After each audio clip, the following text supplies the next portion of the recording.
Hello po, magandang umaga po sa ating lahat. God is good po. All the time. Amen. Grabe, God is good. All the time. And all the time. God is good. Sige po, before we start our service, okay lang po ba imbitahan ng lahat na tumayo po tayong lahat? And let's form a circle and pray for our service. And then let's pray for one another. God bless for everyone.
Ten, 9, 8, 7, 6, 5, 4, 3, 2, 1. Hallelujah! Come on, Church of God Remus. Let's bring Him a clap offering for today and for this morning. Hallelujah! Sino po rito yung mga pinagpala ng Panginoon for this week? Amen. Can I hear an amen? Amen. Once again, can I hear an amen? Amen. Hallelujah! God is good. All the time. And all the time. God is good. Minsan pa, God is good. All the time. And all the time. God is good. And this morning, we're going to praise the name of the Lord by raising our hands, by worshiping His name. Hallelujah. Amen po ba? Amen. We're going to dance for the Lord. Amen po ba? Sino rito hanggang maging all out sa Panginoon? Pakitaas nga po yung kamay. O, lahat po tayo sasayaw under His name. Amen po ba ng church? Amen and amen. And for today, Holy Spirit, we ask for your holy presence in this sanctuary of you, O God. This is your perfect place to dwell right now. And Lord, ma-encounter namin nawa ang iyong pag-ibig and allow us to celebrate your love, your goodness in our lives, O God, and allow us to reflect doon sa pag-ibig mo, Panginoon Diyos. Kaya naman, Lord, inaalay namin sa iyo ang pagsambang ito, Panginoon. Give us energy, Panginoon. Give us energy, Panginoon, para sumayaw, para isigaw ang iyong pangalan, Panginoon Diyos, sa lugar na ito, Panginoon. Yung pang samot dalangin, sa pangalan ng sa pangalan ng sabay-sabay magsabi ng Amen and Amen. Hallelujah. Sino mo rin akong sumayaw sa Panginoon? Come on! Hallelujah. Hey! Pwede mo ba kablak mo mga kamay para sa Panginoon? Hey, hey, hey! And now we're going to dance. We're going to worship the name of the Lord. Raising a hallelujah to His name. Reflecting how beautiful the love of the Lord. Amen ba, church? Sabay-sabay po tayo.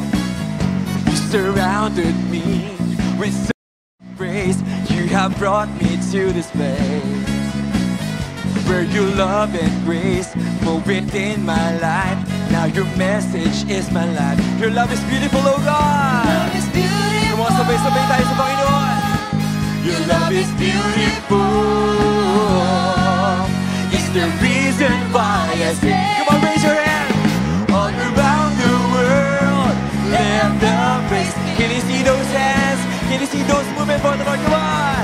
All around the world, let the praise begin.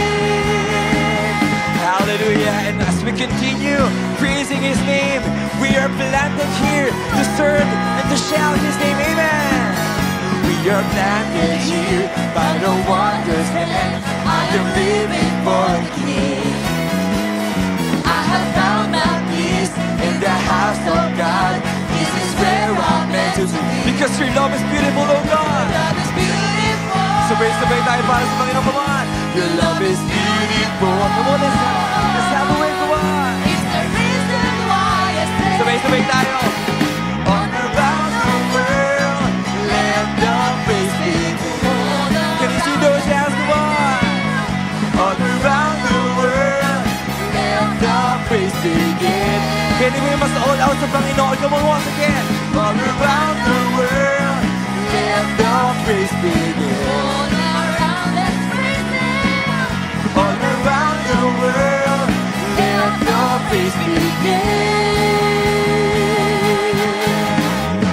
And now, who among you here willing to dance, willing to share the love and goodness of the Lord? Can you hear an amen?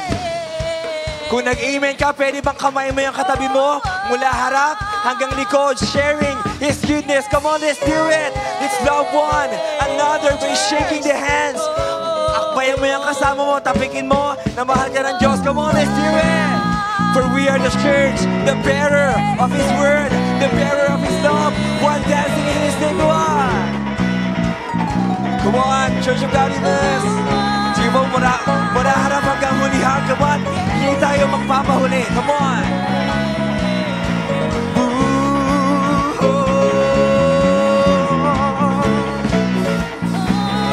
Hallelujah. And now, your love is beautiful. Your love is beautiful. Your love is beautiful. It's the reason why I sing. Everyone shout. All around the world, let the praise begin. All around. Pwede mo pati ng mga kamay nyo, come on. All around the world, let the praise begin. Once again, all around the world, let the praise begin. All around, let's praise Him. All around the world, let the praise begin. Let's shout, hey! Hey! Hey! Hallelujah, praise His name. Praise your holy name in this place, oh God. Hallelujah. Napakasarap po pong umawit sa Panginoon. Amen po ba? Lalo na kung alam mong may isang natitirang pag-asa sa buong mong ito, which is yung pag-ibig ng Panginoon. There is only one thing remain in this world. Kahit na super corrupted na ng buong mundong ito, na ginagalawan natin sa Panginoon, there is the love that's ready to embrace you. Amen ba, church? That's why it says in His Word, in John 3:16, for this is how God loved the world. He gave His one and only Son, so that everyone who believes in Him will not perish, but have eternal life. Makita po natin dito, no? For this is how God loved the world. And we are part of this world. For we are loved by God. Amen, church? And today, as we receive the love of the Lord, we're going to share it. Sino po dito yung handa mag-share ng pag-ibig ng Panginoon? Pakitaas nga po yung kamay. At ikaw mismo, may nahal ka ng Panginoon kung sino ka man. Sa kung sino ka man. At nawa, ma-remind tayo this morning na sobrang gulman ng mundong ito, may isang pag-ibig na magre-remind sa atin, magpapaalala na na may Diyos na handang yumakap sa atin. Amen po ba? And this morning, let's continue to worship the Lord, to declare His name, to reflect on His love and His goodness.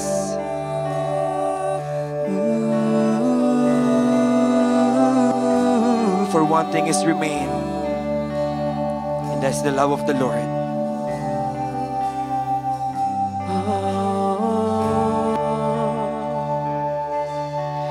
Higher than the mountains that I face, stronger than the power of the grave, constant through the trial and the change. Just one thing remains.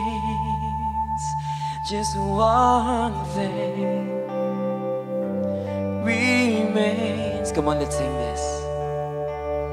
Your love never fails, never gives up, never runs out on me. Come on, sing it. Your love never fails, never runs out on me. Your love never fails and never gives up, never runs out on me. Your love,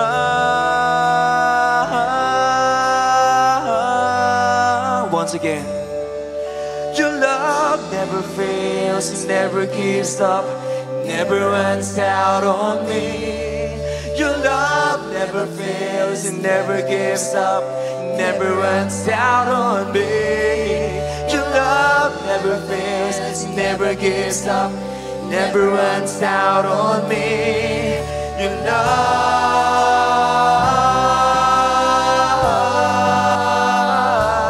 because on and on and on and on it goes. It overwhelms and satisfies my soul, and I never ever have to be afraid. For one thing is remain. One thing remains. Just one thing remains. Come on, reflect it. Your love never fails and never gives up, never runs out on me.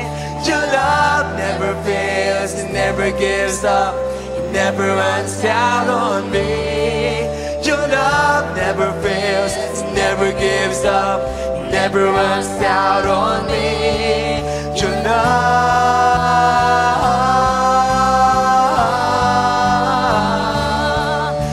love never fails, never gives up, never runs out on me. Your love never fails, never. Come on, continue to declare. One thing is remain, who never fails, that is love of the Lord. Come on. Never fails, never gives up, never runs out on me. Your love. Once again, one thing is remain. Your love never fails, never gives up, never runs out on me. Your love never fails, never gives up, never runs out on me. Your love never fails, never gives up, never runs out on me. Your love. Oh. And now declare hallelujah to His name, reflecting how good our God is, and how He loves you in the most part of you. He loves you so much. Hallelujah. Your love, your love.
Hallelujah.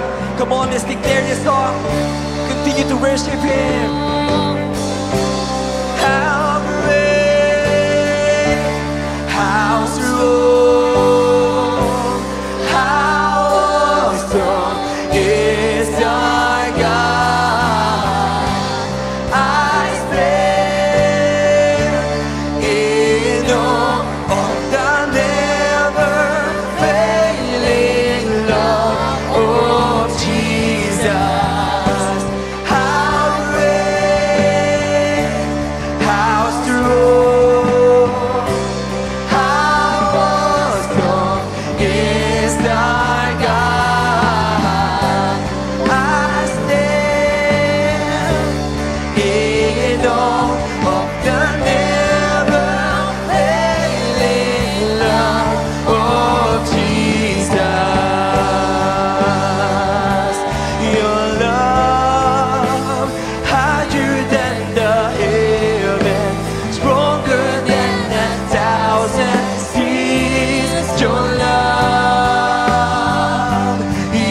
love closer to the season, closer than the air I breathe. Your love, higher than the heavens, stronger than 1,000 seas. Because of your love, oh God. Your love closer to the season, closer than the air I breathe.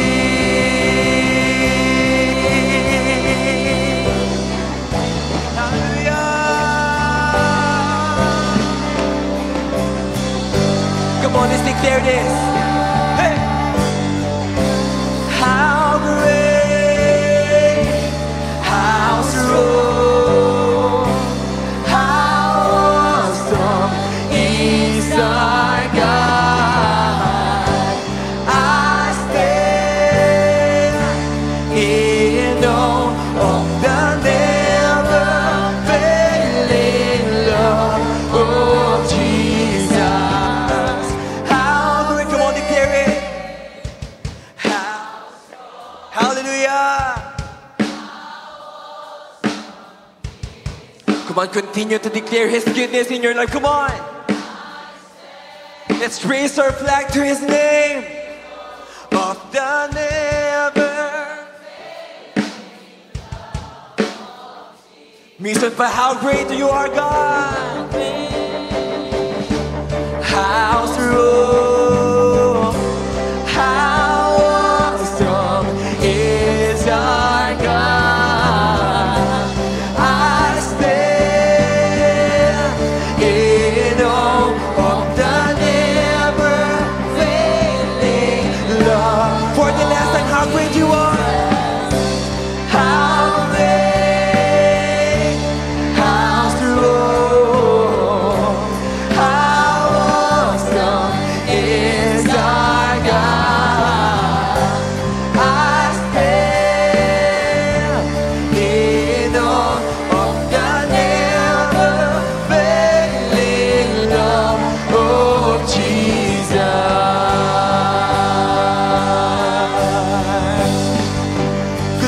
Glorify your name. Come on, let's magnify His name. Glorify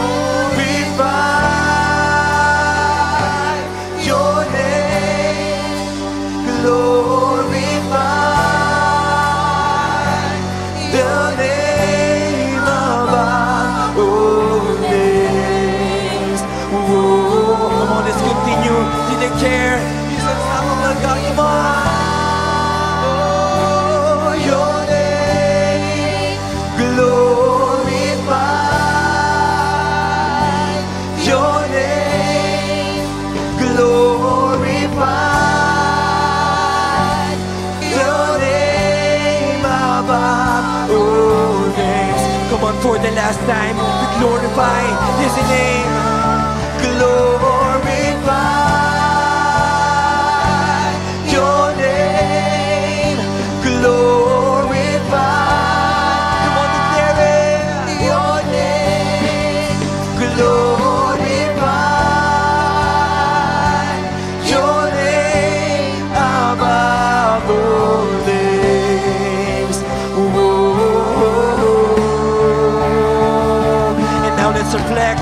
on the attributes of God. For He is a waymaker, He is a promise keeper, a Jehovah Jireh, a Jehovah Nissi. Come on, let's worship Him by singing a simple hallelujah to His name. Come on, declare it. Lay it down to the Lord. Come on, declare His name.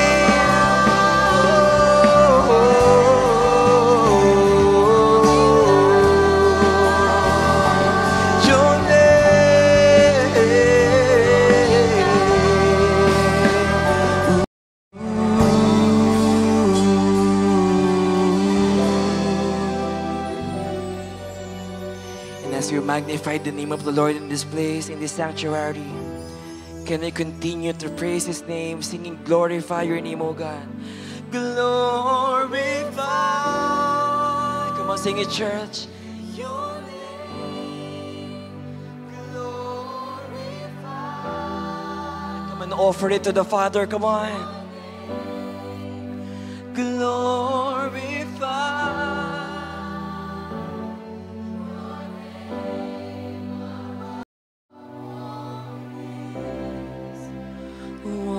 For the last time, surrender it.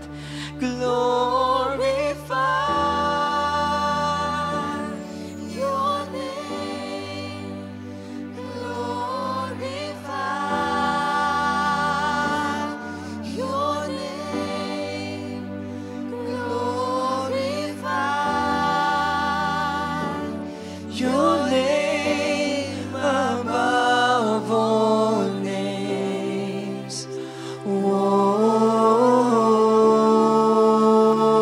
Yes, God. And we thank you for this worship, for this ambience of worship, where we can freely to encounter your love again, Panginoong Diyos. And Lord, lead us to the foundation of you, which is your love, O God. And as we dwell, as we worship in this place, O God, Lord, we surrender everything to you, Panginoong Diyos. Have your way in this place, O God. All we have, Panginoon, is now yours, O God. Glorifying, worshiping your name up in heaven, O God. Salamat, Panginoon, sa pagiging dakila mo, Panginoon, sa aming buhay. For you are the God who is the same God from yesterday up until now, O God. Thank you for that same love, Panginoon, that continually saving us from time to time, O God. Thank you for that grace, for that salvation, O God.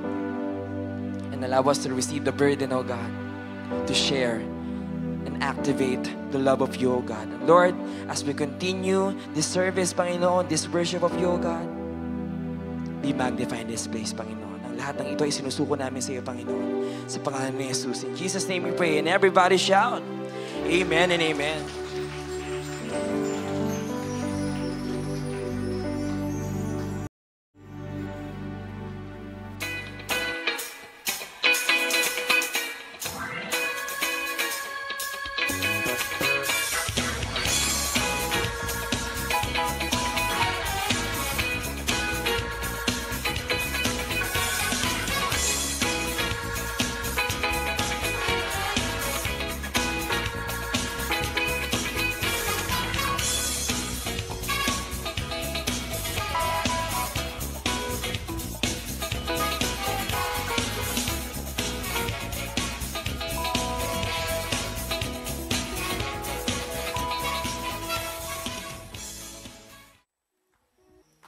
Attention kids and parents, here are some VBS 2024 updates for you.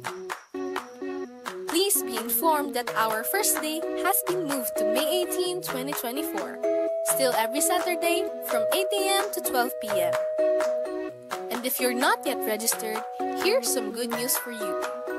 Registration is still open, with the registration fee of only 50 pesos inclusive of the student manual, certificates, and ribbons. We are still open for sponsorship, so come visit us at our booth in the lobby after the service. God bless you! What's up, COG fam? Are you looking for creative ways to share Jesus? Tara na! Come and be part of Cantata 2024! We are looking for people who can act, play, stage production volunteers, and promotion team. You may be one of what we're looking for. For more details, you may approach us at our booth in the lobby after the service. Kindly look for Brother Clyde Manuel or Sister Ashley Bacat for inquiries.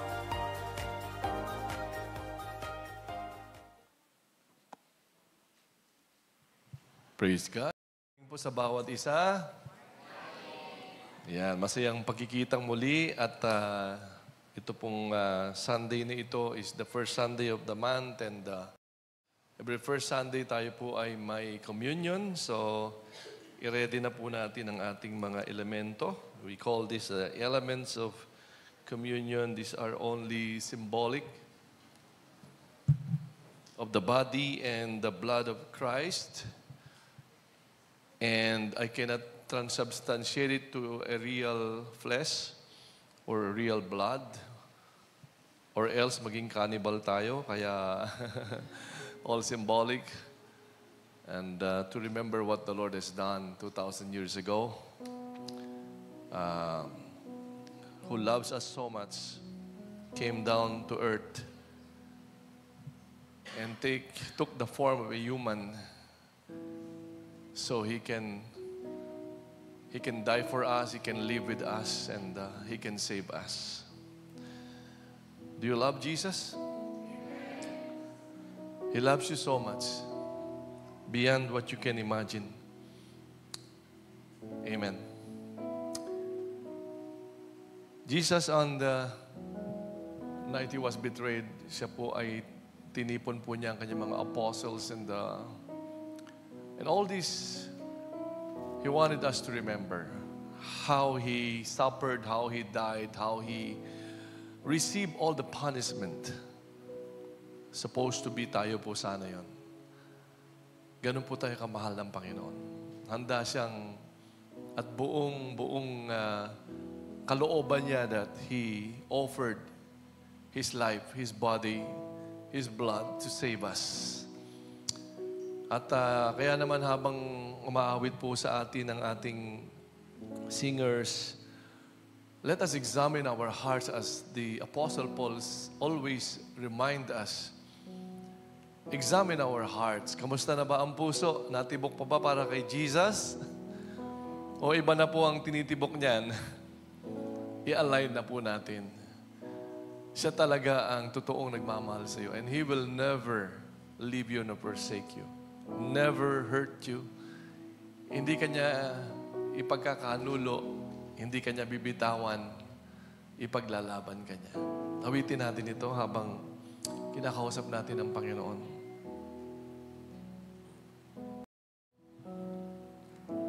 Inamak at tinawanan, ngunit hindi ka lumaban.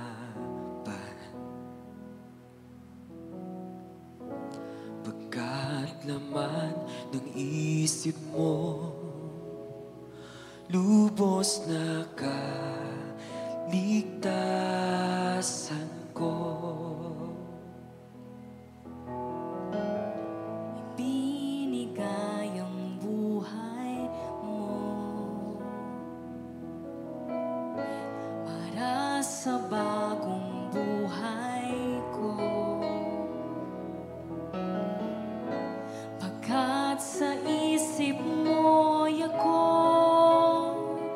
minamahal ang tulad ko. Pag-ibig mong kay ganda sa iyong krus ibinuhos, O Jesus, inalay mo. Hallelujah. Pag-ibig mo kay ganda. Hallelujah. Salamat, Panginoon.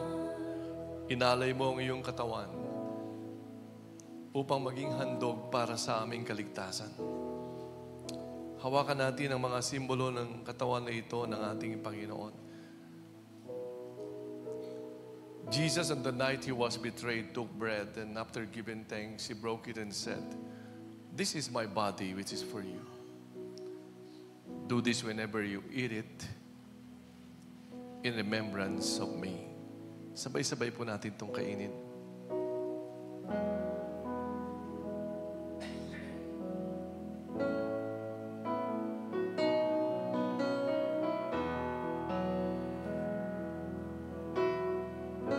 Kamatayan mo'y dahilan ng tunay kong kalayaan. Kami ngayon iyong anak, minamahal mo ng ganap. Pag-ibig mong kay ganda sa iyong krus ibinuhos, O Jesus, inalay mo.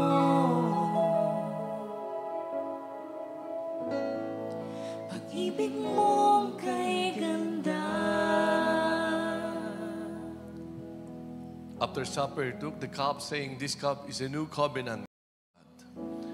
Do this whenever you drink it in remembrance of me. For whenever you eat and drink this cup, you proclaim the Lord's death until He comes." Sabay-sabay po natin itong inamin.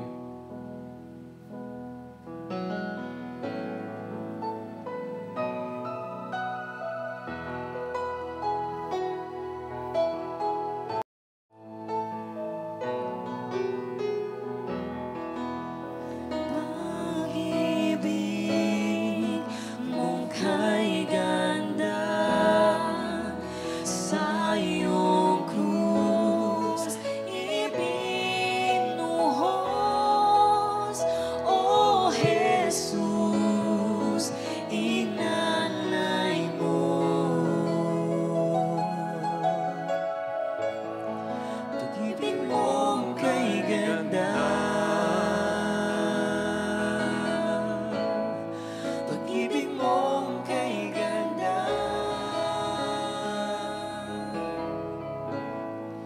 pag-ibig mong kay ganda. Salamat po, Panginoon. Salamat. We have peace in our hearts. That one day when we die, we know Ikaw ang makikita namin. We know susunduin kami ng iyong mga anghel. We know we have eternal life. May muling pagkabuhay. We know our sins are forgiven. We know that we have a place in the eternity, in that place you call heaven, a paradise, a place of joy and happiness forever and ever. Maraming salamat sa pag-ibig mo sa amin. Maraming salamat. In Jesus' name we pray. Amen. Amen. Amen. Praise God. Good morning po muli at nais po natin malaman if there are newcomers who have come for the first time. Ngayon lang po tayo nakadalo, yung mga in-invite natin na ating mga sinisito. Meron na po ba na kasama sa likod? Ayan, welcome po. At kung meron pa po dito na kasama po natin, yes, welcome po, sister. And mamaya po, please stay a while and maipag-pray po namin kayo, ma-meet namin kayo. And I hope na nakapag-register po tayo para ma-connect po tayo and continue to connect us sa mga ministries and sa ating pong growth program, sa ating spiritual life. At Wednesday na po ang biyahe ng mga kalalakihan na delegado para po sa ating I-Lead. Mga kalalakihan na lalo pang the more that they will be strengthened, the more that they will be inspired para po sila ay talagang makatayo bilang mga leader ng tahanan. So, Siyempre po, hindi natin kasama lahat ng kalalakihan, pero pagbalik po nila, isi-share po nila sa atin kung ano po ang mga natutunan doon bilang mga tatay, bilang mga leader na mga tagapanguna ng ating tahanan. At kasama nga po pala ako doon. Ayan. So, salamat po at patuloy po nating suportahan ang gawain po ng mga kalalakihan. Amen. So, ipag-pray po natin ng biyahe na yon sa araw ng Wednesday at hanggang makabalik po uli sa Friday. Marahil ay napapansin natin ang mga kakaibang pangyayari sa mundo. Amen. Sa bansa natin, sa Pilipinas, sobrang init. Ano po? Grabe talaga. 42, 43, 48, at saka 50, 52. Parang ano lang, parang chain ring lang ng bisikleta. Pataas ng pataas. Sana wala ng 60 dahil hindi ko po alam kung saan tayo pupunta pagka nag-60 pa po. Though when I was in Las Vegas, ay inabot po namin yung mataas pa po sa 60. So kaya po tayo po rito ay probably nababahala and sabi itong Mayo mas mainit pa and the sun is really doing a reverse kind of ano ba ito, yung parang gravitational na kanyang positioning ay nagbabago and with that ay maaring maapektuhan po tayo. But all of these things, sabi nga maraming mga signs kasi ang sinabi ang Panginoon about what will happen in the last day. So, bagamat hindi po yun ang topic ko, pero siyempre po ito ay malaking kinalalaman bakit po ang topic natin today, ang isi-share ko. At yun nga po ang ating babasahin muna natin ang Matthew 24. Ayan. Matthew 24 kasi nagtatanong ang mga disciples sa tinuran ng Panginoon about these signs and His coming again and all these things that's gone in the world. Sabi niya sa verse 3, as Jesus was sitting on the Mount of Olives, the disciples came to Him privately, "Tell us," they said, "when will this happen? What will be the sign of your coming and of the end of the age?" Ano ba yung kailan ba ito mangyayari? Ano ba yung sign? Ano ba yung sign na muli kang babalik, yung pagbalik mong muli? And ano ba yung sign ng end of the age? Ano po? So meron po talagang katapusan ng mundo. Amen? Ayan. So wag na po tayong umasa na gaganda pa ang lahat. So sinabi po ng Biblia na hindi po ganoon. Pero may babaguhin ng Panginoon. A new heaven and a new earth. Yung po naman ang pangako niya. Pero may pagdadaanan po siyang matindi. At ito po yung sinasabi, that's why the Lord Jesus Christ has to come back again. But this time, not to die on that cross, but as a king and as a conqueror at para sunduin po ang mga mananampalataya kay Kristo. At ito pong end of age na ito ay sinabi po ng Panginoon, sabi niya sa verse 4, sabi niya, ang sagot niya, "Watch out that no one deceives you. For many will come in my name, claiming I am the Messiah." At siguro naman hindi na kayo nagtataka. Talaga hong may nagpapanggap na anak ng Diyos, amen, na siya ang tagapagligtas, pero mukhang hinahanap na siya ngayon at nagtatago na. But anyway, and will deceive many, and you will hear of rumors of wars, or wars and rumors of wars, but see to it that you are not alarmed, because such things must happen, but the end is still to come. So, talagang makikita natin yung digmaan, makikita natin yung mga banta ng mga digmaan. All of these things gonna happen. Pero ang sabi rito, wag muna kayong masyado magpanik. Wag munang magpakyaw ng mga bilihin sa grocery or sa shopping mall. Mag-relax, medyo kalma lang muna po tayo. Hindi pa po tayo babagsakan ng missile dito. Hindi pa po ito yung end of the world.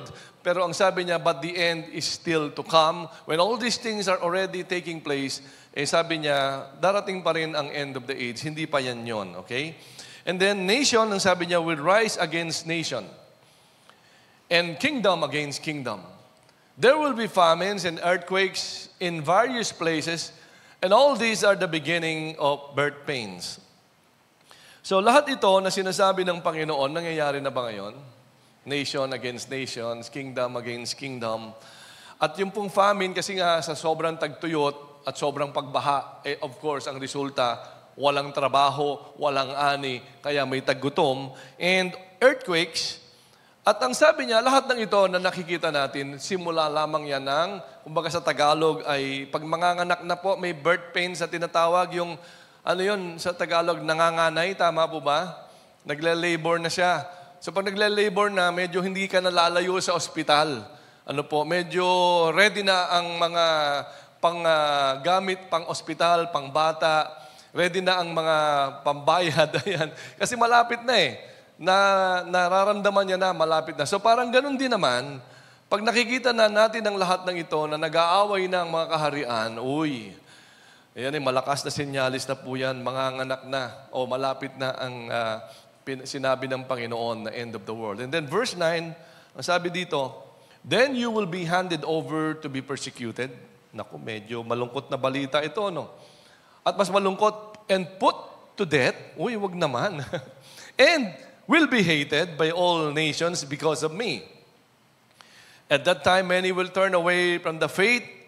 Medyo marami po ang aalis sa pananampalataya. Will betray and hate each other. Siguro magiging parang, nagkakanulo ng kanyang mga kapatid, pahuhuli, something like that, yung parang makapili. And many false prophets will appear and deceive many people. Mag-ingat po sa mga napapakinggan, napapanood ng mga propesiya, mga sinabi ng word of the Lord. Mag-ingat-ingat po. Kailangan nakalinya po yan sa katwiran, sa teolohiya at sa salita ng ating Panginoon. And hindi po siya sasalangsang sa order na nilagay ng Diyos sa simbahan. So mag-ingat po tayo sapagkat marami pong lalabas sa ganyan. And then verse 12, ang sabi, because of the increase of wickedness, dumadami na po ba ang masama? No po, talagang nakakalungkot, dyan sa Roas Boulevard, dyan sa mga main roads po natin, minsan bigla na lang may maglilinis ang salamin mo. Hindi mo naman pinapalinis. Tapos pag hindi ka nagbigay ng bayad, babasagin yung salamin, gagasgasan, o kaya hahampasin yung kotse mo. Parang kakaiba naman itong mga batang ito, di ba? And of course, nadinig natin yung marami pang iba't ibang mga kaso. Andiyan na yung mga brutal, yung mga gruesome, yung mga horrifying na mga klase ng krimen na nagaganap. So, talagang tumataas na ang wickedness at yung pag-ibig, the love of most will grow cold. Tingnan mo nga yung katabi mo. Hawakan mo nga, malamig ba? O buhay pa naman? Nagmamahal pa ba? Tingin sa mata at ngitian mo nga. Nagmamahal pa? Ayan. Amen. Kasi yan daw po yung isa pa sa mga senyales ng malapit ng pagkagunaw o pagdating ng Panginoon. When the love that you have for someone, for your wife, for your husband, for your family, suddenly parang wala ka nang pakialam sa kanila. Nanlamig ka na.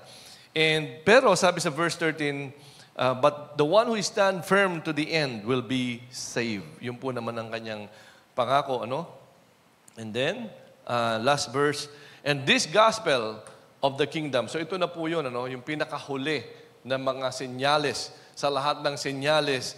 And the gospel of the kingdom will be preached in the whole world as a testimony to all nations, and then the end will come. Ito na po yung pinakahuli at ito na po yung pinakapag-uusapan po natin na mukhang ito na po yung kalampag ng ating Diyos, yung kanyang prompting, yung kanyang urge na the Lord wanted us to really share the gospel. So bilang ito pala ay isa sa mga senyales ng end. The end will come. So yun na yung katapusan ng lahat. So kaya po, manalangin po muna tayo. Salamat, Panginoon, for your word, for your revelation, for the prophecy that is already happening. Nakikita na po namin ang mga senyales. Nakikita na po namin ang mga sinabi mong nagaganap, O Lord.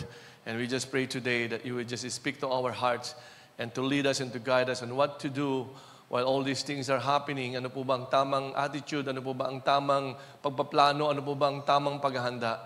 So that, Lord, pag dumating ka ay talagang ready kami at nabubuhay kami para sa iyo and that you will be glorified and be pleased in our lives. Father God, this is our prayer. Bless your people. Holy Spirit, move in our midst. Speak to our hearts. In Jesus' mighty name we pray. Amen and amen. Ayan. Nangyayari na po ba ito? Ayan. So may mga bali-balita po tayo ng mga digmaan ng Israel na ngayon po ay mayroong binomba na embassy sa Damascus, gumanti naman si Iran, at nakikisama na po sa laban itong Syria at ang Lebanon. So ang tagal-tagal na po niyan ng mga labanan. Pero paigting ng paigting. At kaya naman nung nagpaulan ng missile o ng naka-drone na mga bombs itong Iran sa Israel, about 300 something na mga bomba na na-intercept naman accordingly about 98%, gusto pong gumanti ng Israel. At sabing gano'n, kung nagpadala kayo sa amin ng 300 na bomba, babalik namin sa inyo, siksik, liglig, nag-uumapaw. Parang gano'n, no? So, pero nakiusap si Biden, teka muna, wag naman kayong mga pikon, wag naman kayong sobrang nagwawala, sobrang mga masakit ang mga damdamin. Saglit, damay kami lahat sa gagawin ninyo. And so, doon nagkaroon na po ng attack. Sabi nga rito, nagkaroon ng isang strike po ng Air Force po ng Israel sa Iran, pero hindi na po muna ito pinapalaki. Ayan. So, sapagkat talagang, sabi nga ng Bible, sabi ng prophecy, ito ay mga gera at ito ay mga banta ng gera. Ano po? Dahil yan po, nandiyan pa si Putin. Galit na galit siya kasi natuklasan niya mga gamit ng Ukraine galing sa Amerika, galing sa Britain. Siyempre po, si Russia ay gusto niyang sakupin at wasakin si Ukraine. And ang Ukraine po kasi actually Christian nation po yan, for your information. Baka hindi po natin alam. So malalalim na Kristiyano po yan. And gusto niya, i-display niya itong lahat just to announce to the world na pambihira kayo, pinagkakaisahan niyo ako. Pero still, wala pa namang banta na, sige, humanda kayo, papaliparin ko na yung mga missile sa Amerika at sa lahat ng tumulong sa Ukraine. But hindi naman pa nangyayari ito. Pero naghahanda na po ang China, 500 nuclear weapons sa bawat areas. And then meron po silang 2 million na mahigit na active personnel. And sa mapa, pinapakita dito na kung paano nila tatargetin ng Amerika and paano nila tatargetin po ang ibang bansa pa. So parang itong lahat ay pinaplano na. Naka-display na po ito sa YouTube. Talagang ito'y ina-announce nila. Pero si Japan, nagbabanta na rin na, sige, subukan mo lang. Mayroon akong secret weapon, ayan, yung hypersonic cruise missiles at saka hypersonic glide vehicle. So ito pong lahat ng ito ay mabibilis sa isang kisap mata, ay tatamaan na yung mga gamit ng kaaway. And of course, nag-stranded na po sila ng kanilang military. Yan. At sabi niya, kapag ang Taiwan ay ginalaw, nandito lang si Japan. Ayun, no? So parang nagbabantaan na, no? Nandan yung mga rumors ng mga wars. Ayan. So sa atin naman, dito ay mukhang nakukursunadahan tayo ng China. At mukhang gustong-gusto niya sa Pilipinas. Ayan. Yan po yung mga isla na kanya na pong kinuha from the Philippines. Ano po? Tinayuan ng building, tinayuan ng airport, tinayuan ng base, and all these mga structures and mga airstrip, pero mukhang nakatayo ng wala naman tayong kamalay-malay. Namalayan nyo ba na tinatayo yan? Wala, pati presidente nga noong mga panahon na yun, parang wala silang alam lahat, Nabigla na lang, uy, nandyan na pala kayo. So alam na po natin ang dahilan. So kaya naman sa paghahatid ng ulam at pagkain at supply sa nakadaong na barkong isang anay na lang yata ang pipirma, magigiba na. Binobomba lagi ng tubig, at nagkakawasak-wasak ang bangka nila. So kaya naman, nandito na si Balikatan. Yan, ito lang Abril, itong 22 at saka May, meron po silang balikatan na gagawin. At host po ang Philippines at ang US. Ang mga armas po nila, ang mga equipment po nila, nandaungan na po. At sabi po ni India, kasi tumulong na rin po siya sa atin, marami siyang nirigalo na mga, I think missiles. And kung magkakaroon ng digmaan, sabi niya, ay tutulong kami sa Pilipinas. Wow. So medyo andyan na talaga yung mga rumors of wars, At siyempre po, ay inihahanda na rin po ang base ng militar sa iba't ibang bahagi ng Pilipinas. I think we have 9 bases na nakapalibot po sa Pilipinas. Pinaghahandaan na pong mabuti yan. Sa Fort Magsaysay, dyan po ako lumaki. And yan po yung isa sa mga base na kanilang ini-establish mabuti. Tapos, noong April 16, 2024, yan sa Dubai. Hindi ho yan Pilipinas. Ano po? Dubai po yan na sabi nga, yung 2 taon na ulan, ibinuhos lamang sa loob ng 2 araw. Grabe, kaya po naman pala, ganyan na nangyari sa kanila, no? Sobrang mamahal na mga kotse na lumubog, nilamon lang ng baha, ang mga Bentley, and then mga luxurious, mga expensive cars. At ang mga sosyal, ayan, sosyal pa rin, naglalakad sa baha, di ba? So, at sa pati po yung Saudi Arabia, 10 days after ng binaha ang Dubai, ang Saudi naman ang sumunod. Ayan, ang bihira. Kaya pinakabahan na nga ako kasi ang susunod sa El Nino, anong susunod? La Nina. At sabi nila, dahil sobrang init, sobrang ulan naman ang susunod. Kaya po, mabuti naman, hinuhukay na yung mga kanal, pinapalalim na para hindi na po tayo mag-suffer ng gusto. Ayan, so bahang-baha po sa kanila. Grabe, parang hindi mo ma-imagine. Yan ba yung disyerto na pagbuhos mo ng tubig, sinisip-sip agad? Ngayon, sobra-sobra na yung tubig, naging dagat na. Tapos sinundan pa, tapos mayroon pang nauna yung earthquake naman sa Taiwan, di ba? 6.3 magnitude, grabe, ang dami po. At sunod-sunod po ang earthquakes doon. And yung sa China, lagi naman, pero ito malalakas na daw ito talaga. Mas malakas ito since 1959, okay? And ang taas ng level at bawat lugar po ay binaha, winasak ng baha ang mga kabuhayan. At ang sabi dito ay umaabot ng 10 feet. Yung taas ng baha. Kung 9 feet ito, mga siguro 10 feet ito na siguro yung taas ng baha. Ganun po kalalalim, yung baha doon. Tapos pinundan pa ng pagputok ng, nung April 16. Ito naman yung earthquake o sumabog naman ng bulkan dito po sa Mount Ruang in North Sulawesi. Ayan po, sa Indonesia po. Ayan, Indonesia, ayan. And marami din naman ang tinamaan, maraming evacuate. So makikita natin na sunod-sunod po yan actually. Sunod-sunod po yan. So sa dami ay, tingnan nyo na lang po sa YouTube, sa mga online reports, makikita po ninyo sunod-sunod po talaga. At ang matindi doon, padami ng padami. At yung magnitude, palakas ng palakas. At yung baha, palalim ng palalim. At yung usapan ng mga bantaan, mukhang grabe na rin ang mga bantaan nila. Parang konting lang. May magkamali lang na magpaputok ng baril dyan sa Scarborough Shoal, yung sa West Philippine Sea. May magkamali lang, simula na po. Kaya po, sabi naman ng Panginoon, hindi pa kayo dapat paalarma. Attend na muna kayo ng prayer meeting, attend na muna kayo ng C2S, ayan. Ang sabi rito, di ba, And nation will rise against nation, kingdom against kingdom, famines, earthquakes in various places, at lahat ng ito ay beginning of birth pains. Yan, nakikita na po natin, it's already happening, And ito po ang kitang-kita na po natin, the gospel of the kingdom will be preached. It's already happening. It's already happening, and ang church po natin is very much involved and participating. Kaya nga po tayo merong Born Again Pilipinas na sigaw. At hindi lang po Born Again Pilipinas, all over the world, ang Church of God ay campaigning and preaching the gospel of the Lord Jesus Christ. So and other churches and other Christians all over the world are now becoming active in preaching the gospel. So ano po ibig sabihin nun? Pastor, ano po ba? Hindi pa pwedeng i-request kay Lord, gagraduate muna ako. Hindi pa pwedeng makapagtrabaho muna ako, makapag-asawa at magkaanak naman at magkapamilya.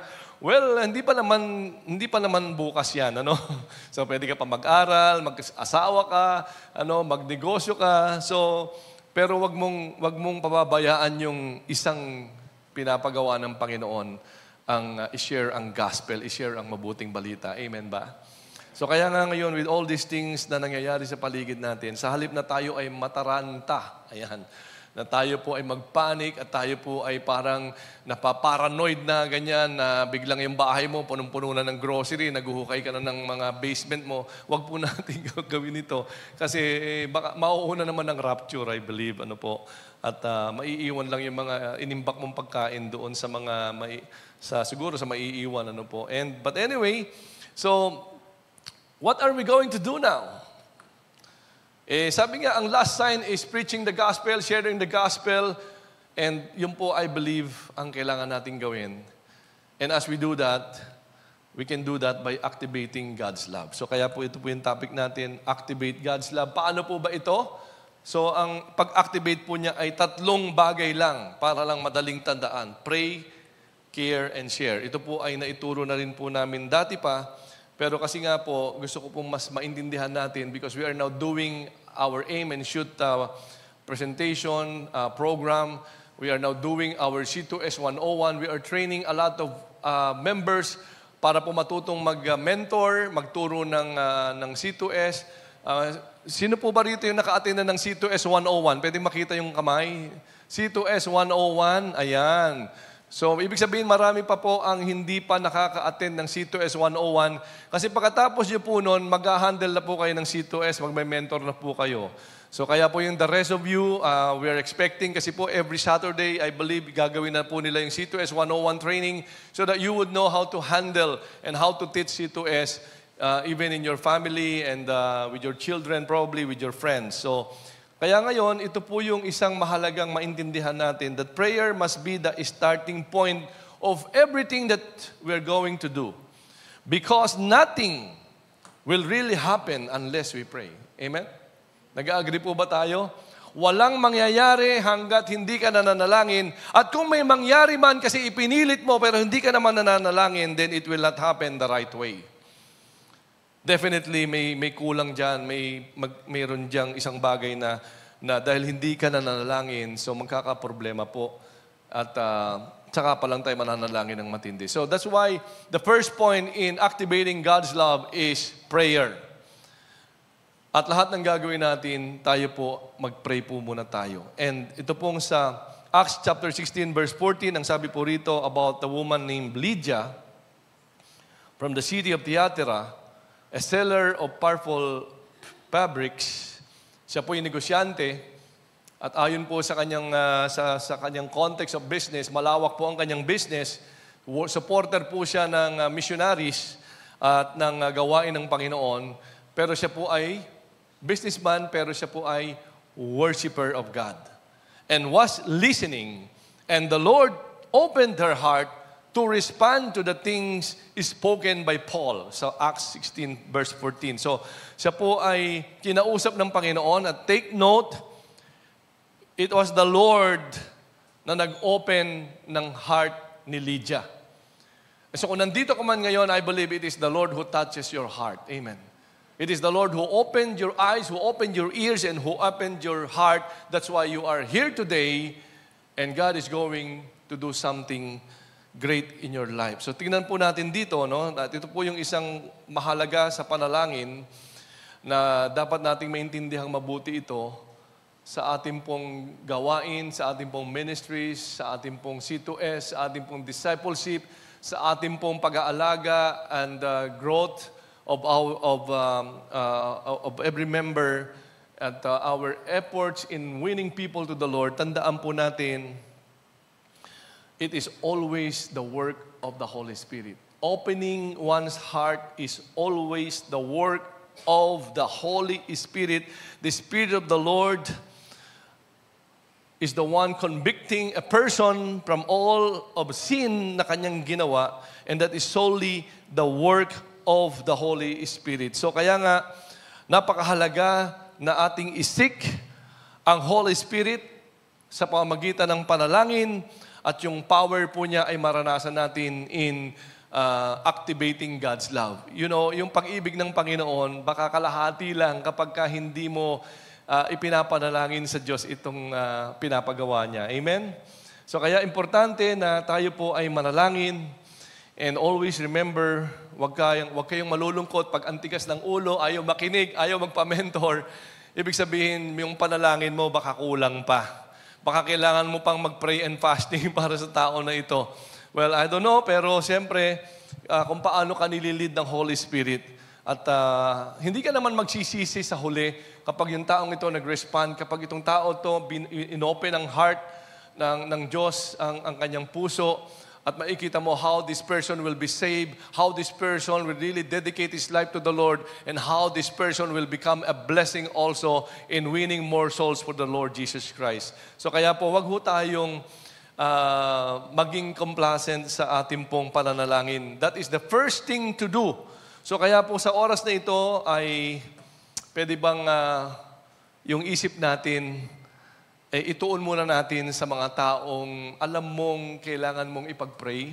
Meron ka bang mga nasa isip ngayon that you know you need to pray for these people? Some of your friends, some of your circle of influence, some of your office mates or classmates, or some of in your family, your relatives that you need to pray. Meron ka ba naiisip right now? Ayan, yung anak mo siguro, baka yung mismong asawa, and so on and so forth. So, ito po yung una sa lahat. If you want that person to be saved, if you want that person's heart to be changed, then you really need to first start in prayer and praying for that person to be touched by the Lord in his heart. Amen. So kaya ngayon, ang unang-una nga po na dapat nating tandaan, meron po tayong tinatawag na center of influence, na ito po yung ating iniisip na ba natin ngayon? Gumagana na ba ang isip natin ngayon? Naiisip mo na ba sino itong mga taong ito na one day baka pagka nag-rapture na or nagkaroon na ng judgment ang Panginoon, hindi mo sila makita sa eternity? At nandun po sila sa halip na sa eternal life, nandun po sila sa eternal death. So napakalungkot nun kapag lalo na kung kasama mo siya everyday, tapos hindi mo man lang siya naipanalangin, nakakalungkot naman yan. Ayan. So tandaan natin, sometimes tayo po kasi ay may mga situations that we are placed in some kind of work, some kind of place, some kind of situation na ayaw mo doon kasi ayaw ko yung tao na yan, ayaw ko yung boss na yan, ayaw ko yung empleyado na to, ayaw ko itong mga kasama ko. And you know, meron kang sobrang indifference sa mga taong ito at siguro ang gusto mo makaalis na lang, iwan mo na sila. Pero tandaan natin, may reason bakit ka doon nakalagay.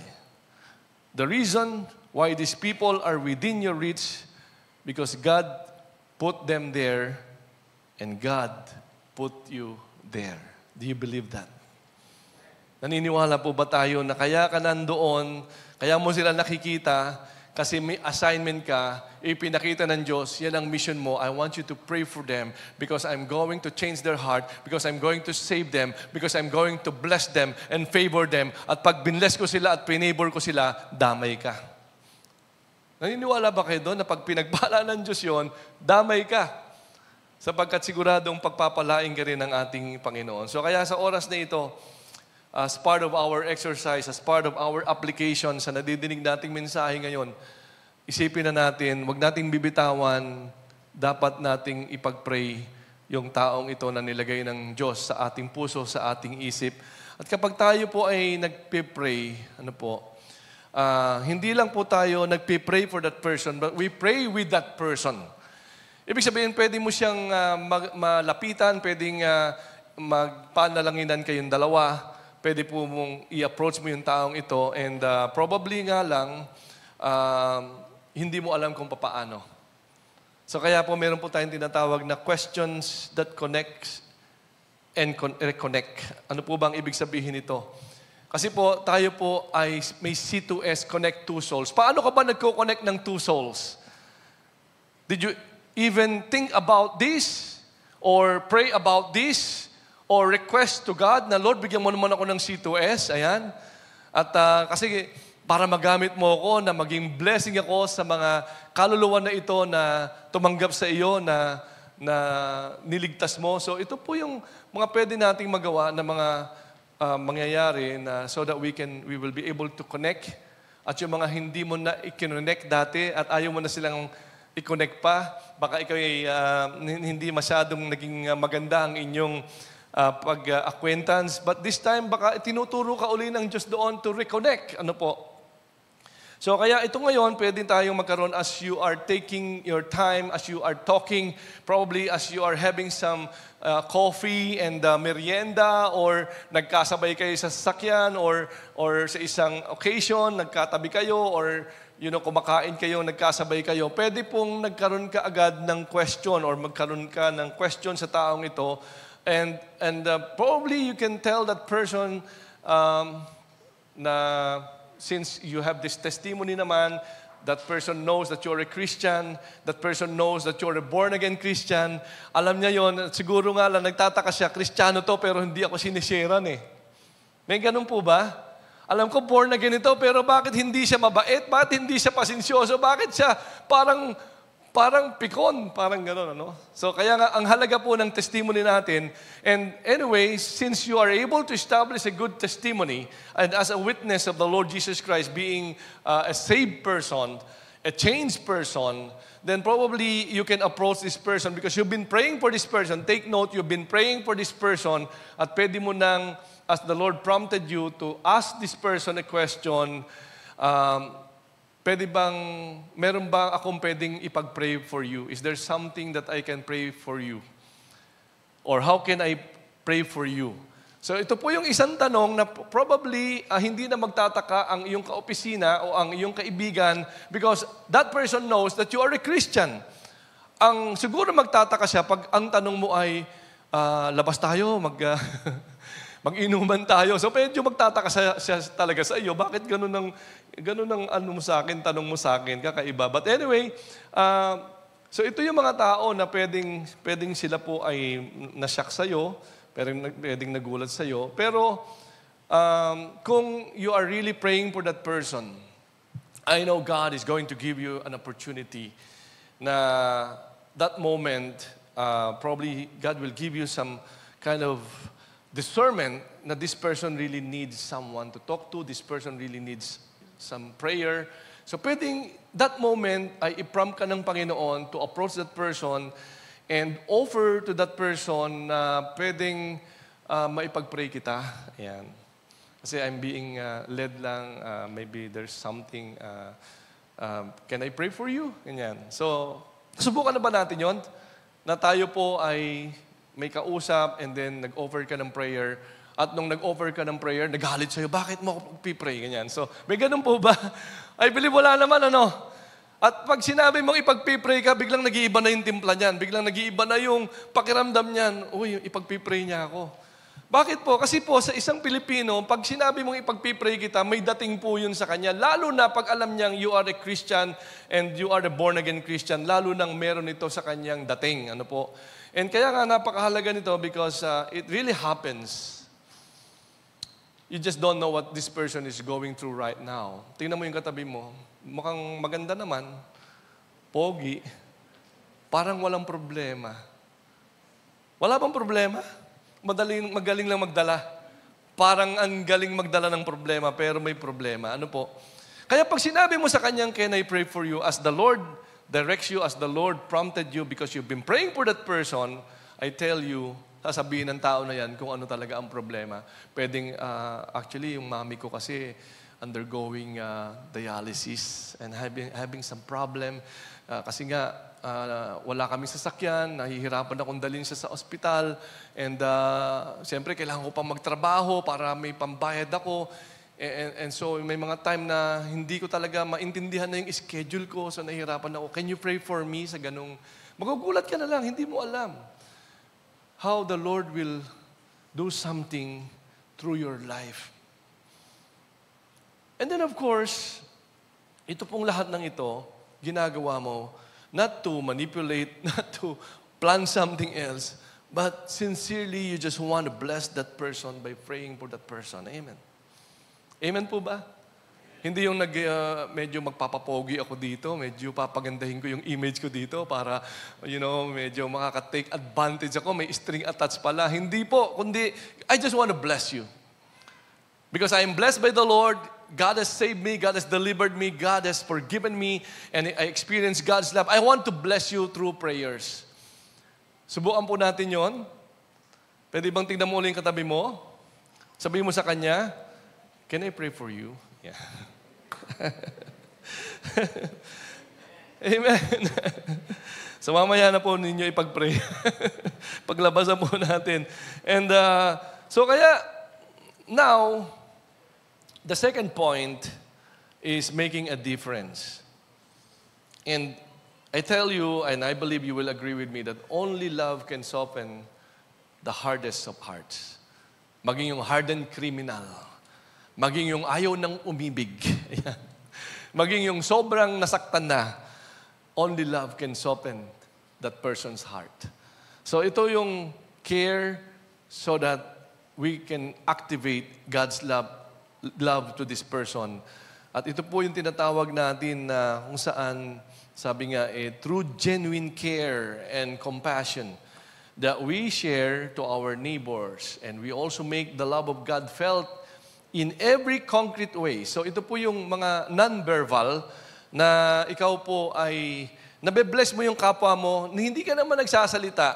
Siguro tinulungan mo siya sa isang trabaho, siguro inayos mo yung upuan, siguro binigyan mo siya ng priority. And napapansin actually ng mga tao ito at alam nila, uy, kakaiba yun .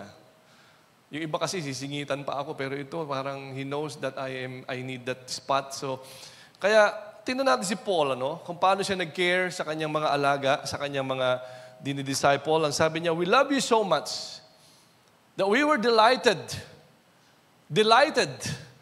Natutuwa, isang kasiyahan, sabi niya, to share with you not only the gospel of God. Hindi lang ako kumukota ng ilan na ba ang nasharean ko ng gospel, pero it is a delight to share our lives as well. Ang buhay ko, gusto ko ring, ibahagi sa iyo. And I'm blessed to have people like that in the ministry, that they are sharing their lives with me. And because you have become so dear to us, been praying for that person, and then being a testimony, a witness to that person, and you're leading that person. You have this mentoring session, and you've been going through C2S together, and nabuo na yung samahan na game palagay ng loob ninyo sa isa't isa, and naging mahalaga na, parang na-establish na po doon yung sabi nga ni Paul, you have become so dear to us. Sabi niya sa 1 Thessalonians 2:8. Look at the motive of the Apostle Paul.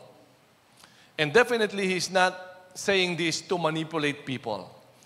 He's not saying this to control people. But he's just pouring out his heart, yung totoo talaga that I delight and that we have become, or that the people that he's taking care of ay really naging so dear to him na already, na it's no longer just because the gospel has to be shared with you, kaya mabait ako sa iyo kasi gusto ko itang ma-born again, kasi gusto kong ma-share ang gospel.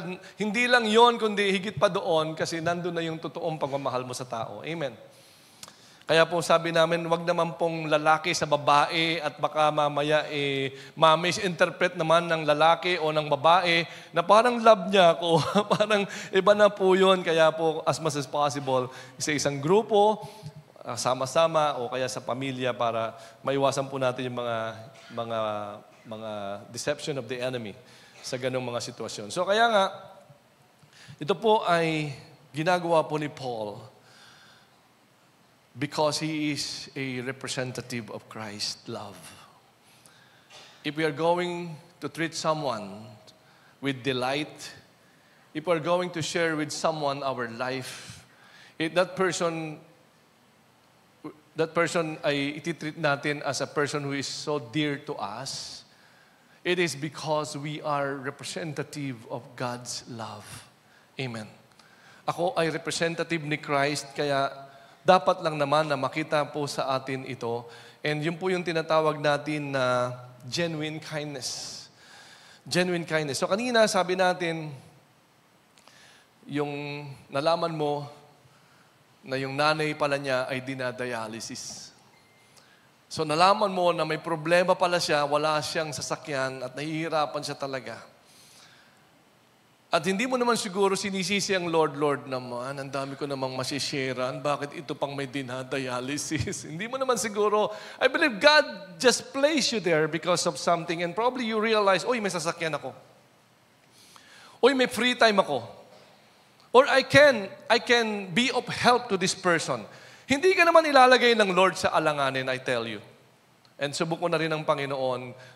Akala mo lang minsan nalagay ka sa alanganin, pero hindi mo alam, may nakaabang na tulong ang Panginoon, intervention ng Panginoon.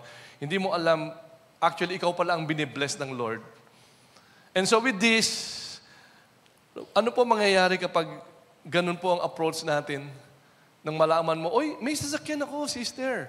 Ay, may oras ako. O sige, we can have this schedule para you can work. And ako naman, I have this spare time so I can bring your mom to the hospital. So ako nang bahala and everything. Pwede bang bigyan mo lang ako ng pamerienda tsaka panggasolina? Hindi mo naman siguro gagawin na yon, amen? Kasi nga, gusto mo lang siyang tulungan. And so with that, the word care, making a difference in people's lives, palagay mo mangyayari po yon pagka ganun po ang ginawa natin. Tignan mo nga uli ang katabi mo. Ikaw kaya yon? Something like that. So kaya, again, as I've said, it is all about genuine care because you are a representative of Christ and because you are a representative of Christ, babak-upan ka ng Panginoon. Huwag kang matakot na gumastos. Huwag kang matakot na tumulong. Huwag kang matakot na magbigay ng time, mag-effort. Babak-upan ka ng Panginoon. Definitely, nilagay ka ng Diyos doon. Of all the people, akalain mo naman, yung kailangan mo nasa akin.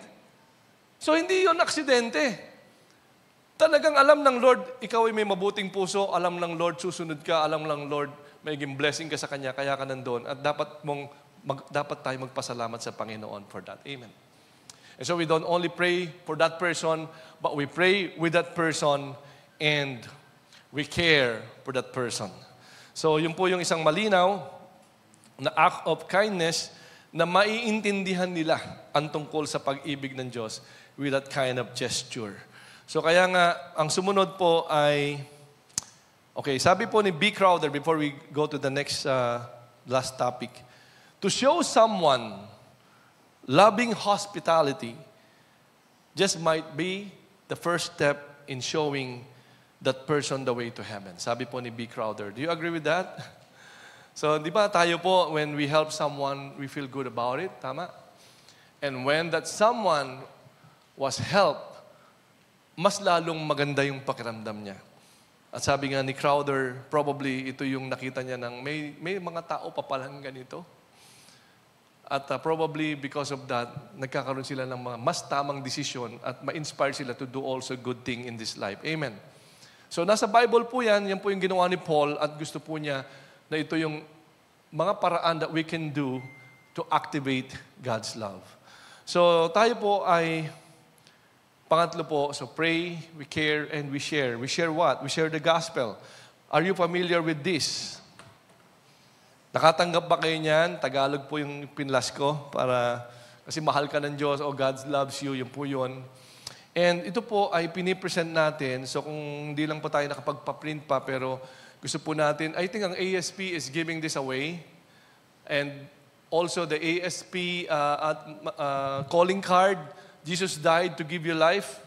So yun po yung mga pwede nating magamit para makakonect tayo sa mga tao.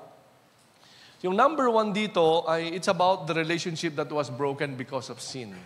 But that was the original na relationship that we have with our God. It's a very personal relationship and we are walking with God, walking in holiness, walking in the garden, walking in peace and blessed and with this very intimate relationship with God. But something happened in number 2, nagpabudol-budol kay Satanas. Ano po, naniwala tayo sa pangako ni Satanas, sa pambobola ni Satanas, huwag ka nang makinig sa Diyos, mabuhay ka nang mag-isa, you don't have to consult the Word of God, you don't have to obey Him, basta kung saan ka masaya gawin mo. Naalala niyo ba yun? Secular humanism doctrine came from that place, yung pong lugar na kung saan unang-unang tinuro po ni Satanas yan kay Eva at kay Adan. Yung ang ibig lang sabihin noon, na gawin mo na lahat ng gusto mo, huwag ka nang magkonsulta sa Diyos, ano po yun? Yun na po yung tinatawag na ayaw mo nang maniwala sa Diyos. Hindi ka naniniwala sa Kanya bilang manilikha mo na nakakaalam kung sino ka talaga. And so with this, pinapakita natin, pinapaintindi natin na because of that, you were separated. That relationship was cut because of that sin. And so, sa ating pong instinct bilang mga tao, we are actually looking for a higher power, yung mas makapangyarihan sa lahat. And kaya when we see something mystic or mysterious, we worship that thing. Tama po? When we heard something about itong statwa to, maraming himalang ginagawa, then we, offer something to that statwa, di ba? And so on and so forth. Pero sabi dito sa number 3, all those good works, all those religious kind of thing, and lahat po ng sarili nating ginagawa, ay hindi po pala ito makakapagligtas sa atin. Lahat yan ayon sa Isaiah 64 ay maruming basahan lamang. So kaya, sa ating pagsishare, sinasabi natin, number 4, na si Jesus lang ang daan, ang katotohanan, tambuhay. Jesus is the only way, the truth, and the life. No one comes to the Father except through the Lord Jesus Christ.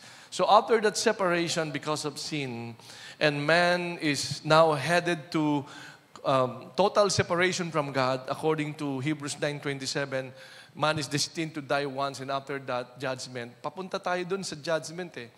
And that's why we need to, that's why for God so loved the world that He gave His only begotten Son, so He intervened. So He offered the solution, and that is His only begotten Son. Pinadala niya sa atin to die for us, to pay all our sins, and all we have to do is to believe and to accept Him as our Lord and Savior. Yun po yung nakalagay sa atin, sa ating pong mga tracts na pinamimigay na ito. And so it's important na maintindihan ng mga taong pinupuntahan natin ang tungkol po sa pag-ibig ng Diyos.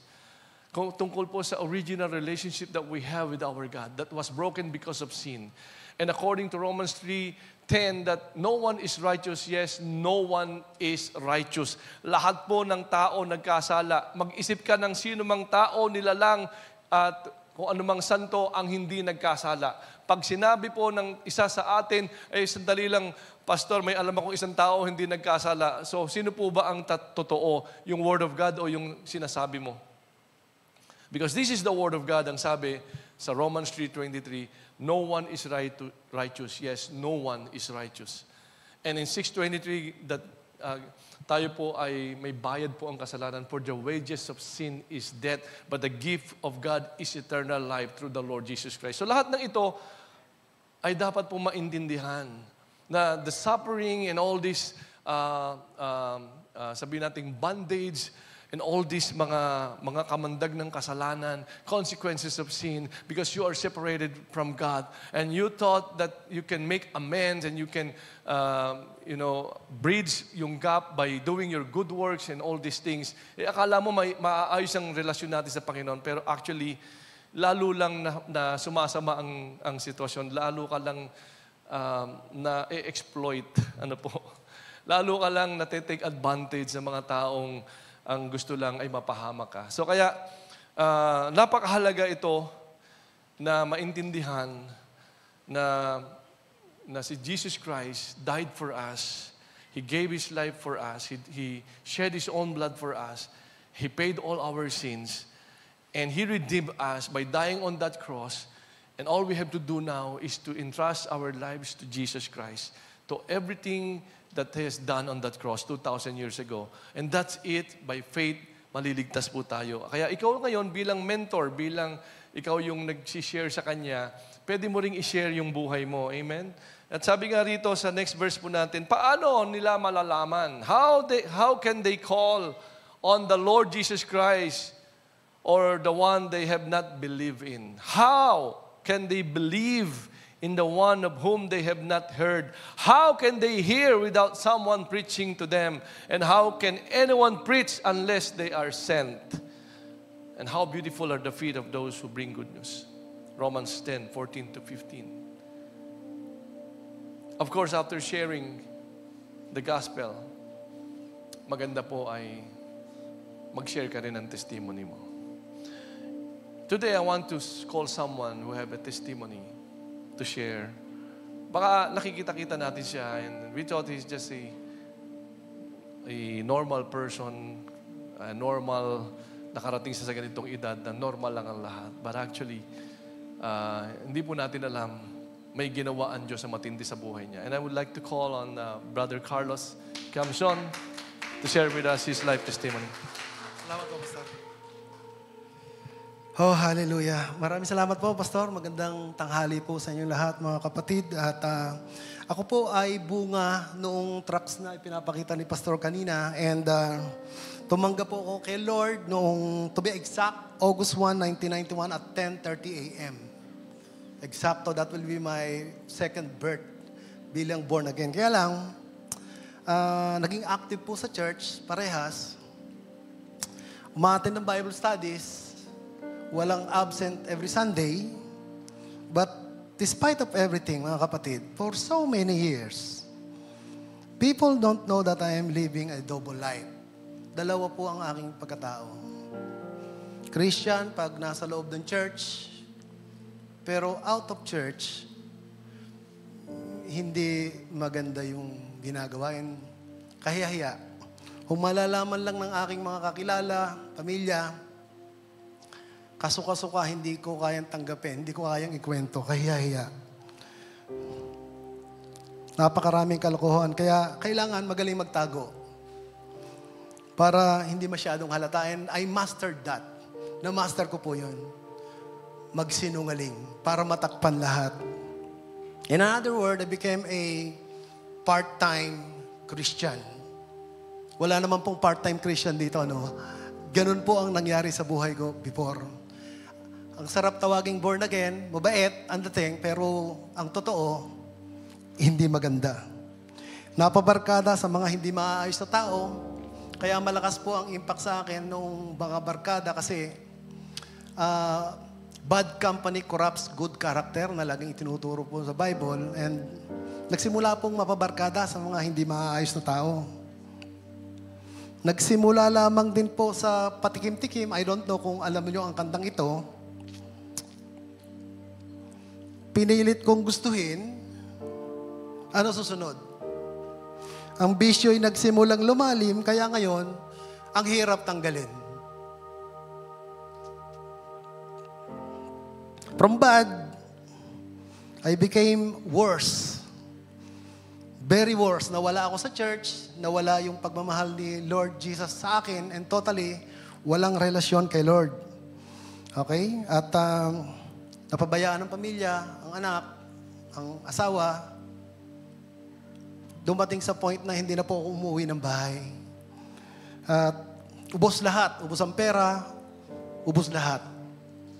Buti na lang, mga kapatid, ay gumawa po si Lord ng paraan para maibalik ako sa biyaya at pagmamahal niya. 2017, mga kapatid, ako po ay nakulong. At I don't know if you hear the word tokhang. Ang akin pong kaso ay 511, illegal drugs. Definitely, wala pong bail. Makakalaya pa kaya ako during that time? I don't know. Walang bail. Siguro dito na kami mabubulok, sama-sama kasama barkada. Napakasobrang hirap po sa loob. May mga kakosa pala ako dito na mga naglilingkod na rin. Napakahirap.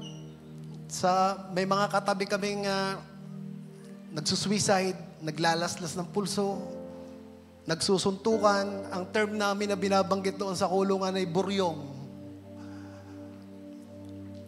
Tatlo po ang experience namin na kapag nasa loob at nakulong. Una, first 3 months is rebellion. Rebellion means hindi mo aaminin may kasalanan ka. Galit. Gusto namin pumatay ng pulis na nanghuli sa amin. Sobrang galit even kay Lord. Sobrang galit ko kay Lord. Lord, ba't ginawa mo ito? Nakahiya-hiya ang nangyari sa akin. Sobrang galit. Even yung aking mga kaibigan, hindi ko kayang patawarin at tumigas ang puso ko kay Lord. Pero, pangalawa po, after 6 months, yung realization na, kaya ako naririto kasi meron akong kasalanan. And I deserve this. So, from galit, from rebellion, unti-unti mong nauunawaan na kasalanan mo lahat. And then after a year, dahil 2 years po akong nakulong, after a year, you will accept that God is in control. Wala kang magagawa. And because of this, mga kapatid, nagsimula po kaming umattend ng Bible study sa loob. Nagsimula akong lumapit muli kay Lord. Lord, I cannot do anything. Bahala ka na. Habang wala naman tayong magagawa pag nasa loob ng kulungan, kundi mag-pray at magbasa ng Bible. And one time, while I'm nagkakaroon po kami ng devotion, napakalakas ng impact sa akin nung Jeremiah 29 verse 11, "For I know the plans I have for you, plans to prosper you and not to harm you, plans to give you hope and a future." Nagbulay-bulay po ako. Ano ibig sabihin nito? Lord, anong ibig sabihin nito? May pag-asa ba akong malaya? And every time na nagpe-pray ako sa gitna ng pagluha, habang nagpe-pray, Lord, one more. Pagbigyan mo pa ako ng isang pag-asa. Okay? I want to serve you one more time. Ibalik mo sa akin yung puso ng una kitang nakilala. The first time, yung first love. And then because of that, gumawa po ng himala si Lord, mga kapatid. 2019. Ako po, mga kapatid, ay nakalaya. 2019 for 2 years. Agad-agad, mabuti na lang ang akin pong asawa ay nasa church ng COG Imus. Andito po yung aking asawa and nag-uusap kami. Sabi ko, "Ma, I want to serve the Lord." Hindi po siya makapaniwala dahil napakawalang hiya ko. Hindi siya makapaniwala. Okay? So, nakita ko dito yung mga tao. Sabi ko, bakit sa church na ito parang ang daming pastor? Yung palang mga kalalakihan dito na nakita ko, hindi pala mga pastor. Kundi sabi ko, bakit parang mga pastor yan? Ang huhusay, ang gigil na gigil sa paglilingkod. Okay? So, sabi niya, hindi mga pastor yan, mga mens yan, mga brothers yan na naglilingkod dito. Sabi ko, gusto kong maging ganyan. Paano ko magiging ganyan? So, first, ang sabi niya, kailangan ay mag-aral ka. Okay? So, natapos po ang C2S, glory to God, purihin ang Diyos. At ang TC2S po, nag-aral ako at natapos, meron akong mentor. Ngayon po, mga kapatid, sa biyaya ng Diyos, ay mentor na din po ako at may mga mentee na. Glory to God. Sabi ko, ano pa susunod na gagawin? I just want to serve God para sa kabutihan niya. Sabi niya, you need to attend CLDP. So, purihin ng Diyos, glory to God. Natapos po ang CLDP 1, natapos ang CLDP 2, at natapos ang CLDP 3. Mga kapatid, patuloy po akong binabago ng Diyos araw-araw. And I want you to pray for someone like me na gustong patuloy na magbago, mga kapatid. Sa ngayon po, ako ay naglilingkod sa ministry ni Lord bilang core ng men's ministry. At please, pag-pray niyo po, mga katulad ko, na patuloy na ihayag ang kabutihan ng Diyos. Because one thing is for sure, sometimes God will break us in order to build us. Maraming salamat po, mga kapatid. Magandang tanghali po. Pray natin si Brother Carlos. Hindi naman halatang dumaan ka sa ganong sitwasyon. Hindi naman halata pag binago ng Lord, ano? Sige, pag-pray po natin siya. Tuon natin ang kanang kamay patungo sa Kanya. Panginoon, salamat. Diligtas mo siya. Binigyan mo siya ng bagong direksyon, bagong buhay, bagong puso. Bagong hilig at yan ay ang maglingkod sa iyo, ang mahalin ka. Siya ngayon ay binuo mo at patuloy na pinalalakas at patuloy na iyong hinuhubog sa isang definite mission that you have prepared already in advance sa buhay niya. Pagpalain mo pong kanyang buhay, ang kanyang pamilya, ang kanyang hanap buhay. At Lord, hayaan mong patuloy na lumalim pa siya sa kanyang relasyon sa iyo. At makatuwang siya ng ang salita mo, ang mabuting balita ay maipangaral pa sa maraming tao. Gamitin mo siya mightily, anoint him, bless him, favor him, fill him with your spirit. In Jesus' mighty name we pray. Amen and amen. Thank you, Brother Carlos. Tunay nga na isa lang ang buhay. Ilan ba ang buhay natin? Kung ikaw ay muntik nang mamatay, yung iisa na yon ay isinalba pa ng Panginoon for a reason. Sapagkat gusto ng Panginoon na yung buhay na yan magamit niya for His glory. I believe yung request niya na one more chance, Lord, balik mo sa akin. That one life, ginamit niya na to serve God. Hindi lang natin masyado napapansin, pero I know marami sa atin dito, may mga patotoo po tayong lahat. Amen? Because I believe it is the grace of God that we are here today and God is continuously working in our hearts, in our lives, so that we can bring glory and honor to our Creator. Nawa, ang iisang buhay na binigay nito ay magamit natin para marami pang katulad niya ang may panalangin, ang maipakita yung ating kindness or yung ating care at magamit tayo to share the Word of God to that person, to share our testimony. Awitin po natin ito.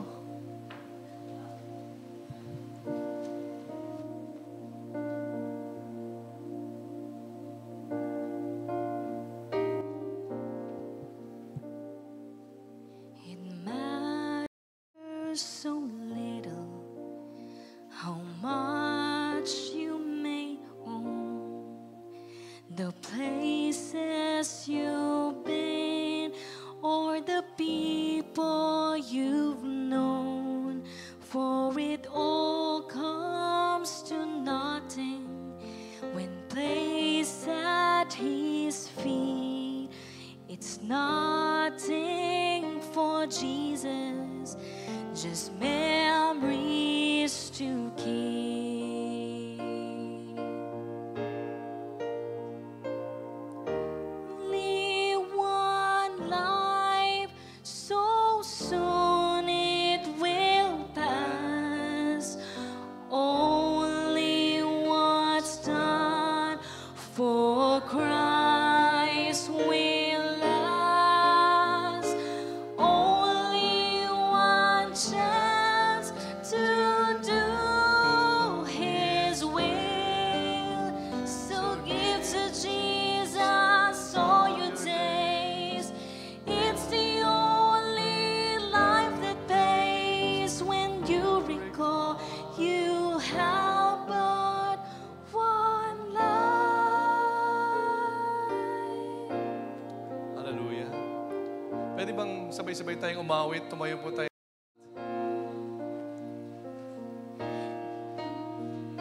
Take all the treasures from far away land, and take all the riches you can hold in your hand, and take all the pleasures your money can buy.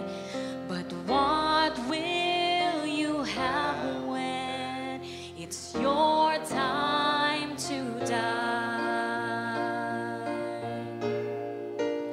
Only one life, so soon it will pass.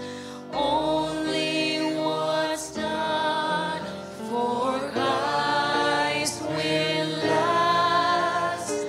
Only one chance to do His will.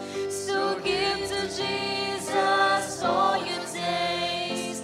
It's the only life that pays. When you recall you have but one life. Isa lang po ang buhay natin. Pwede bang paggamit kay Lord? Marami tayong ginagawa. Using this life, build this up, amass these things, have some assets, advance, and achieve a lot of things using this one life. Pero sabi nga ng awit, all of those things will just one day be a memory and it will all be gone when you die. But one thing will remain, and that is your soul, your life. Baka maganda para itong buhay na to, lahat ng gagawin niya will never just fade away, but it will last forever in His kingdom. Na may offer natin ang buhay na ito to activate God's love, to pray for someone, to care for someone, and to share God's love to someone. Amen po ba? Kung nais mo itong gawin, pwede bang itaas yung kanang kamay sa Panginoon? Hallelujah. Only one life, so soon it will pass. Only what's done for Christ will last. Only one chance to do His will. So give to Jesus all your days. It's the only life that pays. When you recall you have one life. Just a gesture, if you want to just give this life to Jesus, gamitin mo na to, Lord. Pwede bang ma-invite ka na lumapit lang sa harap? A gesture na paglapit mo sa harap, you're just saying to God, Lord, sige po, eto na po yung buhay ko. Kayo na po ang gumamit. Habang umaawit po ang ating choir, pwede po bang, kung yan ang gusto mo na gawin, i-offer na yung buhay mo sa Panginoon, just come forward. Yun lang po. Just come forward. We will just be praying for you po. Offer your life to God by gesture. Lapit lang po kayo sa harap. Magpipray po tayo. Hallelujah. Hallelujah. Bigay mo yung buhay na yan. Bigay mo ang iyong sarili sa Panginoon. Sige po, sama-sama po nating ibigay ang ating buhay sa Panginoon. Hallelujah. Hallelujah. Hallelujah. Para sa karabasanda, Lord. Hallelujah. Hallelujah. Para sa karabasanda. Sige po, awitin natin habang hinihintay natin ang iba pa na lumapit. Yung paglapit natin, nakita po ng Diyos yan. Yun lang po, sapat na. Yung nakita niya, lumapit ka, and that's it. Hallelujah, para sa karabasan na Lord. Hallelujah, para sa karabasan na. Hallelujah. Hallelujah, Lord. Hallelujah, hallelujah. Hallelujah, yes, Lord. Hawakan mo po ang kapatid mo ito, hawakan mo siya. Binibigay niya ang buhay niya sa iyo, Panginoon. Let her be filled with your Spirit. Let her be filled with your goodness. Let her life be used for your glory and honor. In Jesus' mighty name. Amen and amen, amen, amen. Hallelujah. God bless po. God bless the anointing of the Lord be upon you. Let the Spirit of God be upon you. In the name of Jesus. In the name of Jesus. In the name of Jesus. Tanggapin mo ang kapangyarihan na binibigay sa iyo ng Diyos. Hallelujah. Hallelujah. Hallelujah. Halabara sa karabasan the Lord. Narito po yung mga anak. Sa paglapit nila, it is a step of faith. Sige, Lord, I surrender to you everything. I surrender to you everything. Lord, let healing flow in my life. Lord, let deliverance flow in my life. Lord, let the Spirit of God just use me and fill me right now. As we raise our hands to God, Lord, let it be that this life is offered unto you as your vessel, O Lord God, vessel of holiness, vessel of righteousness. And Lord, that you will use this life, Lord, to bring more souls to your kingdom. Panginoon Ama, ano man ang kahilingan ng iyong mga anak, if they are in need of healing, O Lord God, in need of strength, O Lord God, you know their request, you know what's going on in their lives. Maybe they need deliverance. Maybe, Lord God, may mga kailangan sila ng mga financial help, Panginoon, at yung intervention. Right now, as they offer their life unto you, Lord, they are going to receive and going to see miracles happening in their lives, oh God. Your divine intervention happening in their lives. Healing will just be received and take place to those who are sick. And your blessing, financial blessing, and financial favor, oh God, will just flow, oh Lord God, and be poured into the laps of your children, Lord, who have come and believe in you, Father God. And Lord, they are blessed and they are favored, oh God. Yes, Lord, you are going to work in their lives mightily, and they are going to be a blessing to many souls, to be enabled to pray, enabled to care, and enabled to share your good news to many people. In Jesus' mighty name, Amen. Amen. Salamat po for offering your life to God. You may go back to your seats. Halabarasa karabasan the Lord. And before we go, Lord, we thank you, God, for you know every heart as we lift up our hands as we come forward. You just know. Yung iba po ay nanatiling nakatayo but they raise their hands to you, Lord. You know their hearts. They wanted to surrender their life to you. They wanted to offer this one life to you because they know that everything else, wala naman palang kabuluhan ito. Ang may kabuluhan lang ay yung ginamit ko yung buhay ko para sa iyo. And brothers and sisters, I know as the Spirit of the Lord is saying, humanda ka sa blessing niya, sa mga miracles niya, sa mga divine interventions niya, sa mga favors niya, habang binibigay mo ang buhay mo sa Kanya, habang sumusunod ka sa Kanya, at lumalakad ka sa Kanyang kalooban, God is going to pour out all His blessing unto you. Tanggapin mo ito, kapatid, at lumakad tayo para sa Panginoon at ihandog ang buhay na ito para sa Kanya lamang. Hayaan nating gamitin ito ng Diyos for the advancement of His kingdom. And Lord, before we go, ito po ang aming mga tithes and offerings. We just want to offer this to you out of our love, out of as our worship and trust unto you, Lord God, that you will be the one to provide everything. Salamat, Panginoon. Magamit po ito para lalo pa namin ma-expand ang iyong gawain. Magkaroon pa kami ng marami pang mga may equip ng mga kaluluwa, marami pa kaming marating, Panginoon, masustain ang lahat ng iyong ministries, Panginoon, at dumami pa ang mga pastors, dumami pa ang mga ministers, dumami pa ang mga C2S leaders, dumami pa, Panginoon, ng mga servants, O God, ng mga sa pamamagitan po ng lugar na ito, ng ministries na ito, that they will be equipped and that they will be empowered, that they will be strengthened, O God, and Lord, be able to share, be able to pray, be able to care, and be able to share and activate your love to many people. Marami pong salamat, and sa amin pong masamantalang pag-iwahiwalay na ang pakikisama ng Banal na Espiritu at ang pag-ibig ng Panginoong Jesucristo at ang Ama na siyang sa amin ay patuloy na nagpapala ay aming araw-araw na matamasa sa pangalan ng Panginoong Jesucristo. Pagpalain mo ang iyong mga anak. In Jesus' mighty name we pray. Amen and amen. Hallelujah. God bless you all. God bless you all. God bless everyone. See you all next Sunday. And of course, every weekdays, meron po tayong Wednesday prayer meeting. We are all invited there to join us 7 p.m. po ng gabi. At syempre po, every Saturday Youth Watch, meron din pong YA, at the same time Sunday service. And for those people who wants to join in Cantata 2024, you are very much welcome to join on that.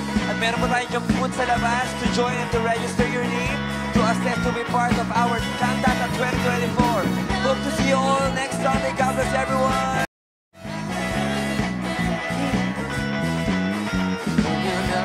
Grace within my life. Now your message is my life. Your love is beautiful. Your love is beautiful.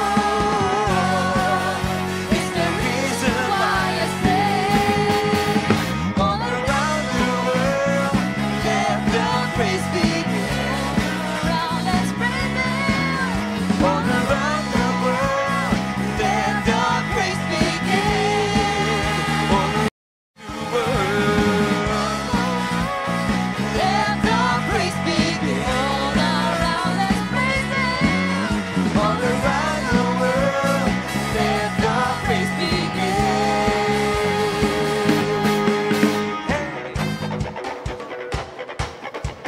Come on, let's dance for the Lord. Hey! And make fellowship with one another for today, for this Sunday. Hey! Come on, let's dance.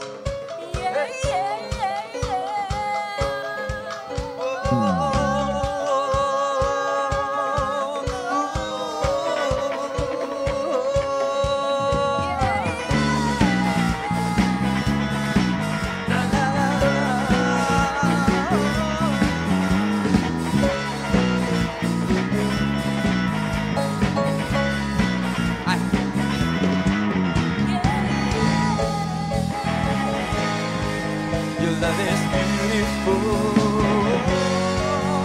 It's the reason why I sing. All around. God bless po.